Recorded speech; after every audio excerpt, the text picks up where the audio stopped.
Всех приветствую. Уже записал обзор, но тут биткоин начал резкие неожиданные движения.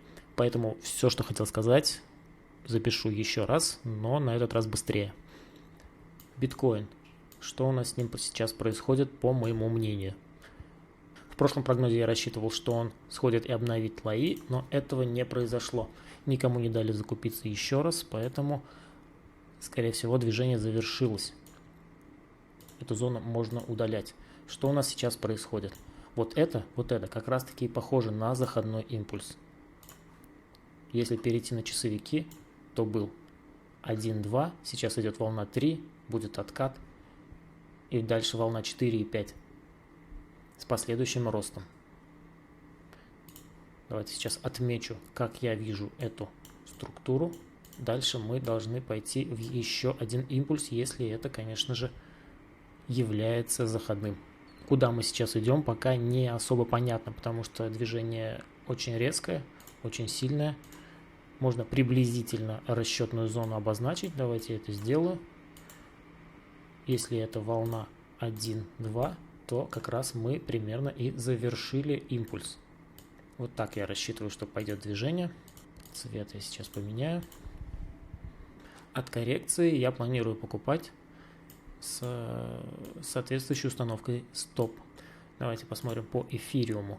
Эфириум у нас не так здорово пошел наверх, но тоже пошел. Его ограничивает по-прежнему уровень сопротивления, выше которого он пока не может уйти. Здесь стоит понаблюдать, в лонги не входить, потому что опасно. Здесь у нас объемов таких нет. Уровень сопротивления сильный и есть неплохая дивергенция. Поэтому по эфиру без позиции пока наблюдаем. По риплу. По риплу, как и планировалось, мы пошли наверх. По крайней мере, отскок был неплохим. Здесь у нас, возможно, завершилась четвертая волна. И, как был в прошлый прогноз, отскочили и пошли наверх. По-прежнему расчетная зона актуальна. И достижение вот этой зоны и в последующем, возможно, вот этой, все еще в силе. Прогноз остается прежним. Что у нас по дэшу? Дэш также, похоже, как и биткоин, отскочил без пробития нижнего уровня, но объемов таких нет. Очень похоже на заходной импульс. Тот, кто хочет, тот, кто торгует дэш, вполне возможно на откате можно прикупить. Со стопом вот сюда, под эти лои. Пока прогноз такой. ADA. Похоже на эфириум, есть сильное сопротивление, и я здесь входить в лонги не советую и не планирую. Есть более надежные пары, куда можно войти. По ADA пока вне рынка. Что у нас по рублю?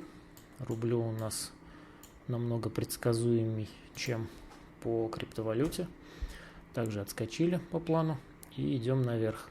Достижение этой зоны по-прежнему актуально. Прогноз подтверждается, идем выше. Дальше трон.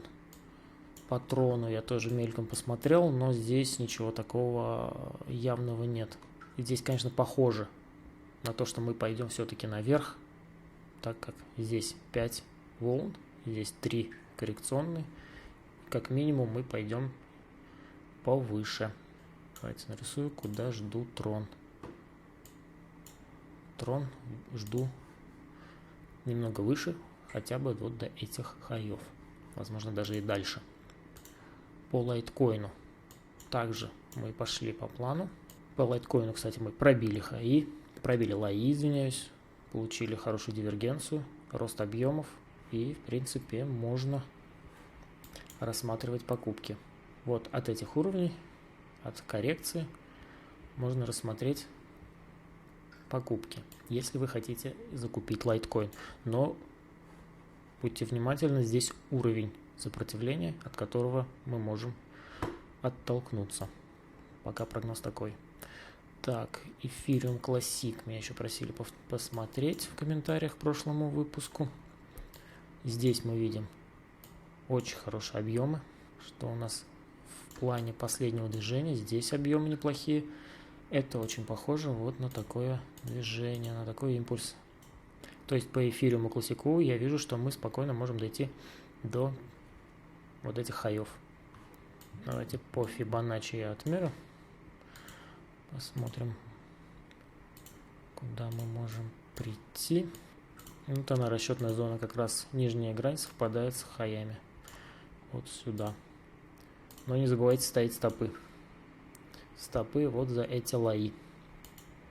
Если это пробьет ниже, то велика вероятность, что мы сломаем всю структуру и пойдем вниз. Так, на этом все. Подписывайтесь на канал, ставьте лайки, пишите комментарии. Всем счастливо, удачной торговли!